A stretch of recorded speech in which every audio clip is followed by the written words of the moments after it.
अस्सलामुअलैकुम तमाम YouTube viewers का हमारे GIO जगतियाल के यूट्यूब चैनल में इस्तकबाल है। इंशाल्लाह आज के हमारे पैनल डिस्कशन के पैनलिस्ट रहेंगे जनाब अकबरुद्दीन शोएब साहब, पब्लिक सर्विसेज कोच, जनाब इमारुद्दीन फ़ारूक़ी साहब, assistant director Shaheen group of institutions, जनाब अब्दुल मोमिन साहब, सॉफ्टवेयर प्रोफेशनल। तो मेरा आप तमाम से पहला सवाल ये है, तालिबात के अंदर आम तौर पर एक कन्फ्यूजन रहता कि अपने दोस्त कुछ बोल रहे, पेरेंट्स की कुछ ख्वाहिशात है, उनके जहन में कुछ कन्फ्यूजन्स है। तो इसके अंदर एक 10th के बाद जो है ना फ़ील्ड चूज़ करने में बेहद कन्फ्यूज़न महसूस होता, तो इसको कैसे दूर किया जाए और अब एक फ़ील्ड कैसे चूज़ किया जाए, ये मेरा पहला सवाल है। अस्सलाम वालेकुम वरहमतुल्लाह। सबसे पहले फ़ील्ड जो चूज़ करने का क्राइटेरिया रहता, कोई भी लोग अपने फाइनेंशियल स्टेबिलिटी को देखते हुए या फिर अपने पेरेंट्स हमें कितना टाइम दे रहे हैं पढ़ने के लिए उसको देखते हुए और दूसरे क्राइटेरियाज़ को देखते हुए अपनी फ़ील्ड का इंतखाब करते। तो पहले अपने जहन से ये निकाल दीजिए कि मैं यही बनना चाहता हूँ या यही बनना चाहती हूँ। आपको आपकी field depending upon situation change करना पड़ता। जैसा मिसाल के तौर पे अगर कोई बच्चा है जो BPC लिया था और ये सोच रहा था कि मैं आगे जाके डॉक्टर बनूंगा और बाई सम रीज़न उनको नीट में रैंक नहीं आता है, तो कोई दिक्कत नहीं है, आप उस नीट के एग्ज़ाम को छोड़कर आगे जाके जो है अपना करियर रिसर्च इंडस्ट्री या फिर टीचिंग में देख सकते हो। तो करियर या फ्यूचर के लिए आप लोगों को बस अपने दोस्तों की नहीं सुननी है, आप लोगों को अंधक कोई भी एक जो यूट्यूब के ऊपर वीडियोज़ आते हैं या फेसबुक पर वीडियोज़ आते हैं उनका नहीं सुनना है। अपनी फाइनेंशियल स्टेबिलिटी को देखते हुए, अपने पास कितना टाइम है उसको देखते हुए और आपके प्रीवियस मार्क्स को देखते हुए, उनको देखते हुए आपको कोई फ़ील्ड चूज़ करनी चाहिए। जज़ाकल्लाहु खैरन कसीरा। मेरा अगला सवाल ये है कि कई बार किसी फ़ील्ड चूज़ करे, फॉर एग्ज़ाम्पल नीट का गोल रखे और उसमें कम मार्क्स आ गए, या फिर इंजीनियरिंग का गोल रखे और MSET में कम मार्क्स है, ऐसी की सूरत में डीमोटिवेशन होता। इंटरेस्ट तो रहता कि फिर से जो है ना वही करना है, लेकिन डीमोटिवेशन होते रहता कि शायद मुझसे नहीं हो सकता, या फिर कोई भी फील्ड में अगर फेल हो गए कोई एग्ज़ाम में या फिर कम मार्क्स आ रहे, उस वक्त भी डीमोटिवेशन होता स्टूडेंट्स को, ऐसा महसूस होता मैं नहीं कर सकती हूँ। तो उस वक्त कैसे अपने आप को मोटिवेटेड रखें, ये मेरा अगला सवाल। बिस्मिल्लाहिर्रहमानिर्रहीम। सबसे पहली बात यह है कि इस दुनिया में जो इंसान भी आया है वो एक अजीम मुश्किल को सर करके आया है, और वो मुश्किल थी माँ के पेट से निकलना। तो ये दरअसल किसी भी इंसान के लिए ये चीज़ ही भी काफ़ी है कि वो कोई भी मुश्किल जो ज़िंदगी में आए उसको टैकल करे और उस रुकावट को दूर करके आगे बढ़े। ये एक जेनरिक बात है। स्पेसिफ़िकली जैसे अभी सवाल किया गया है कि अगर एग्ज़ाम में मार्क्स कम आ जाएँ या रैंक कम आ जाए, जिस फील्ड में हम जाना चाह रहे हैं उस पर्टिकुलर फील्ड में जो कोर्स है उस कोर्स में एडमिशन मिलने के चांसेस अगर कम हों, तो क्या किया जाए। तो इसमें कुछ प्रैक्टिकल जो चीज़ें हैं वो ये हैं कि अगर ऐसा रैंक आ रहा है कि आपको वो कॉलेज जिसमें आप चाहते हैं या अच्छा कॉलेज जिसमें आप चाहते हैं कि एडमिशन मिले वो ना मिल सके, तो ज़रूरी नहीं है कि अच्छे कॉलेज में एडमिशन मिले तो ही आप पढ़ेंगे, अदरवाइज़ नहीं पढ़ेंगे। कोशिश ये करेंगे जो एवरेज कॉलेजेस हैं या जो बहरहाल कॉलेज है उसमें से जो भी सर्टिफिकेट मिलता है उसकी आगे मांग होगी तो आप उसमें एडमिशन ले लें। और अहम बात यह है कि कुछ वक्त बाद जब आप किसी भी फील्ड में जाएँ तो आपकी डिग्री तो इम्पॉर्टेंट होगी, लेकिन डिग्री का जो मार्क्स है या परसेंटेज ऑफ मार्क्स है 60% मार्क्स काफ़ी रहेंगे या 55% मार्क्स काफ़ी रहेंगे। कुछ जगहों पे वो भी मैटर नहीं करेगा। मैटर ये करेगा कि आप कितने स्किल्ड हैं। अगर आप इंजीनियर हैं, सॉफ्टवेयर इंजीनियर हैं, तो आप कितने टेक्नोलॉजीज़ को जान सकते हैं। आज के दौर की अगर आप बात करें तो AI और इस किस्म की कई ऐसी नई टेक्नोलॉजीज़ हैं, क्या आप उसमें महारत रखते हैं। ये वो महारत है जो किसी इंजीनियरिंग कॉलेज में नहीं पढ़ाई जाती, वो इंसान सीखता है, रोज़ाना उसमें डेवलपमेंट्स होते हैं, रोज़ाना आदमी जहद मुसलसिल करता है और उस पर्टिकुलर टेक्नोलॉजी को या उस पर्टिकुलर चीज़ को उसमें इल्म हासिल करता है, और ये बिसाइड्स द क्लासरूम होता है। तो जहन में रखें कि वो कुछ एक पीरियड है एक एग्ज़ाम का या एडमिशन का, उस पीरियड के बाद ये चीज़ें बहुत ज़्यादा मैटर आगे नहीं करेंगी। हाँ करेंगी, अच्छे कॉलेज में एडमिशन के लिए मैटर करती हैं, और बिलखुसूस वो कॉलेजेस जिसमें पढ़ने पर आपको आगे जॉब्स की अपॉर्चुनिटीज़ ज़्यादा मिलें वगैरह वगैरह। इसी तरह अच्छे कॉलेजेस में डेफिनेटली आपको ज़्यादा इल्म भी मिलेगा, वहाँ का माहौल ऐसा रहेगा कि अच्छे पढ़ने वाले भी होंगे और अच्छे गाइड करने वाले प्रोफेसर्स और लेक्चरर्स भी होंगे, उससे इनकार नहीं है। एक और बात यह है कि वो बच्चे या बच्चियाँ जिनको एडमिशन बिल्कुल ही ना मिले, यानी ऐसी सिचुएशन आ गई है कि आपके मार्क्स या फेल हो गए हैं या एडमिशन मिलने के चांसेस ही नहीं है, कोई ऐसा कोर्स आप ज्वाइन कर रहे हैं, कोशिश कर रहे हैं ज्वाइन करने की, तो इस मामले में एक ये है कि आप फिर कोशिश करें और अगली बार जो कोशिश करें वो कैलकुलेटेड कोशिश हो, वो ऐसी कोशिश हो कि जो गलतियां आपने पहले की हैं वो दोहराएं नहीं।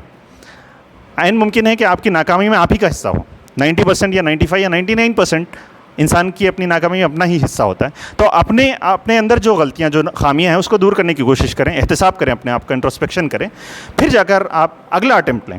और दुनिया इस किस्म की कई मिसालों से हमारे सामने मिसालें भरी पड़ी हैं कि लोग एक मरतबा फेल हुए, फिर दूसरी मरतबा उन्होंने कोशिश की, पुरानी जो गलतियाँ थी उन्होंने उसको रेक्टिफाई किया, उससे सबक लिया, फिर उसके बाद बेहतरीन तरीके से आगे बढ़े। बहरहाल ये चंद बातें हैं जो मुझे लगता है कि अपने आप को मोटिवेट करने के लिए काफ़ी हैं।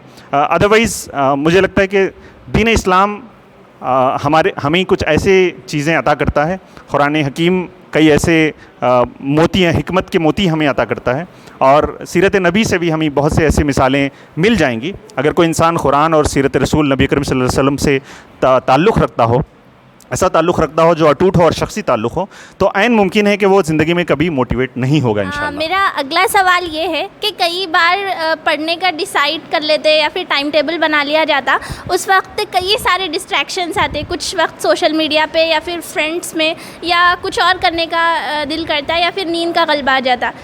ऐसे में जो है ना, पढ़ाई जिस तरह से डिसाइड किया गया था ये नहीं होती है। आमतौर पे कई सारे यंगस्टर्स की यही प्रॉब्लम होती। तो आप तमाम से ये सवाल है कि इस डिस्ट्रैक्शंस को कैसे फेस किया जाए और पढ़ने पे अपना फोकस कैसे बढ़ाया जाए। अस्सलाम वालेकुम रहमतुल्लाहि व बरकातुहू। देखिए, डिस्ट्रैक्शंस जो है, this is part of cycle.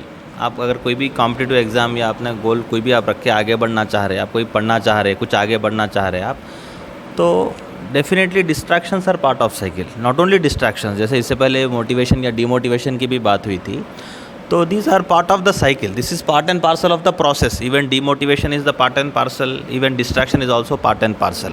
The way out is कि हमको मेथड्स, टेक्निक्स ढूंढनी चाहिए जिससे हमको यहाँ से बाहर आना है। जैसे फॉर एग्जांपल मान लीजिए कि कहीं आप जो आपका टाइम टेबल है, जिस तरीके से आप टाइम टेबल डिज़ाइन किए, इज़न्ट इट ओवर स्ट्रेस्ड। कई दफ़ा बच्चे क्या करते हैं, पढ़ने के टाइम पे ओवर टारगेट रख लेते हैं। मान लीजिए घंटे में एक चैप्टर पढ़ सकते हैं, लेकिन फिर भी 2-4 चैप्टर्स का टारगेट रख लेते हैं, या एक दिन में बुक कंप्लीट करने का टारगेट रख लेते हैं। तो ओवर टारगेटिंग, ओवर स्ट्रेसिंग कई दफ़ा रीज़न होता कि डिस्ट्रैक्शंस उससे हो जाते हैं, राइट। क्योंकि अब सेकंड चीज़ ये है कि डिस्ट्रैक्शंस को कंट्रोल करने के लिए आप एक प्रॉपर टाइम प्लान होना चाहिए। जैसे मान, ठीक है, टारगेट तो है आपका, एक प्लान तो है, लेकिन इसके अलावा जो आपका प्लान है उसमें आप आधा घंटा आप पढ़िए, इसके बाद आप एक 5-10 मिनट का ब्रेक ले लीजिए, ठीक है, या इसके बाद मान लीजिए आप एक 2 घंटे पढ़े तो एक आधे घंटे का ब्रेक ले लीजिए, ठीक है। तो ये तरीके हैं जिनसे डिस्ट्रैक्शंस को दूर किया जा सकता है। एंड सबसे बड़ी चीज़ ये है कि you have to stay motivated, ठीक है। इंसान के लिए मोटिवेशन जो चीज़ है, जो काम मोटिवेशन कर सकता वो कोई नहीं कर सकता। और मोटिवेशन जो है,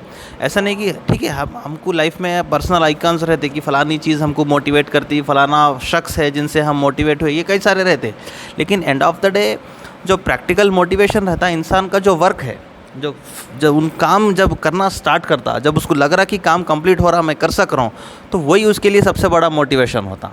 तो अगर हम इस तरीके से मोटिवेटेड रहे तो ठीक है, छोटे छोटे ब्रेक्स तो रहेंगे डेफिनेटली, लेकिन आप वापस स्टडी पे आएंगे। छोटे मोटे डिस्ट्रैक्शंस तो होंगे, लेकिन आप वापस स्टडी पे आएंगे, अपना प्लान कंप्लीट करेंगे इंशाल्लाह। मेरा अगला सवाल ये है कि आम तौर पे जो आम आवाम रहते, उनका ये तसव्वुर रहता कि कोई भी आप एग्ज़ाम में एडमिशन ले या फिर किसी भी चीज़ में पार्ट करे, तो अगर किस्मत में रहा तो वो हासिल होगा, और जब वो उसका एडमिशन फॉर्म फिल भी किया जाता तो ये तसव्वुर रहता था कि अगर किस्मत में रहा तो मिल जाएगा इंशाल्लाह, लेकिन उसके वो लोग ये समझते कि हम लोग चाहे कितनी भी मेहनत करो या ना करो, अगर होना है तो हो जाता।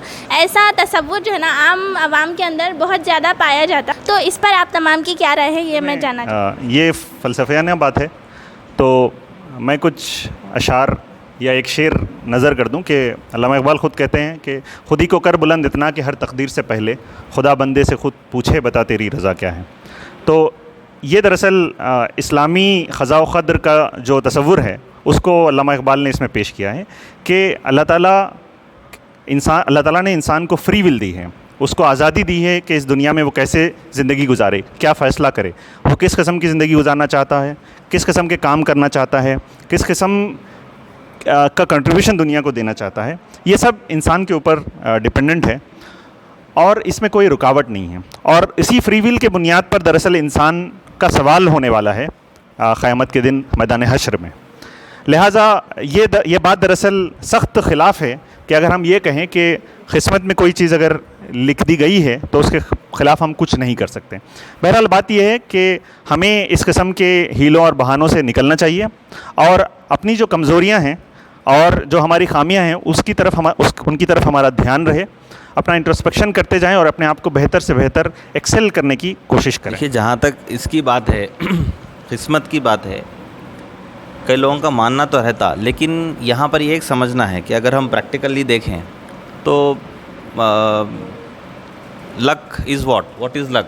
अक्सर जो लोग कहते हैं लक के बारे में बात करते हैं, तो आई पर्सनली फील कि luck is something where preparation meets opportunity. ठीक है, अगर बंदा किसी चीज़ का प्रिपरेशन कर रहा और उसी चीज़ की अपॉर्चुनिटी उसके सामने आ जा रही तो हम उसको लक कहते हैं। कई दफ़ा क्या है, लोग प्रिपरेशन को नेगलेक्ट कर देते हैं, किसी भी तरीके से प्रिपेयर नहीं होते और अपॉर्चुनिटी आ गई तो बोलते हैं नहीं भाई शायद आई एम नॉट लकी, किस्मत में नहीं था, मतलब एक्चुअली प्रिपरेशन नहीं था तो फिर आपको नहीं मिला। अच्छा, कई दफ़ा ये भी होता कि लोग प्रिपेयर भी करते लेकिन उतने लेवल पे नहीं प्रिपेयर करते। देखिए, लेवल प्रिपरेशन के कई आपको लेवल्स रहते हैं। सो शायद आप उतने लेवल का प्रिपरेशन नहीं किए जितना आपके लिए ज़रूरी था, तो हालांकि प्रिपरेशन रहने के बावजूद भी अपॉर्चुनिटी मिली भी तो भी आप नहीं निकल सके। तो कहीं ना कहीं आपकी प्रिपरेशन में और थोड़ा परफेक्शन की ज़रूरत है। So end of the day opportunity like luck is something where preparation meets opportunity, right. तो इसके ऊपर भी थोड़ा जहन रखें, अपना प्रिपरेशन थोड़ा स्ट्रॉन्ग करें, इंशाल्लाह फ़ायदेमंद रहेगा। जज़ाकल्लाहु खैरन कसीरा। मैं तमाम ही पैनलिस्ट की शुक्रगुज़ार हूँ कि आप तमाम ने हमें अपना कीमती वक्त दिया। आखिर में इस शेर के साथ हमारे इस डिस्कशन को एंड करती हूँ। मिटा दे अपनी हस्ती को अगर कुछ मर्तबा चाहे कि दाना खाक में मिलकर गुलो गुलजार होता है। जज़ाकल्लाह खैर जी। आइए।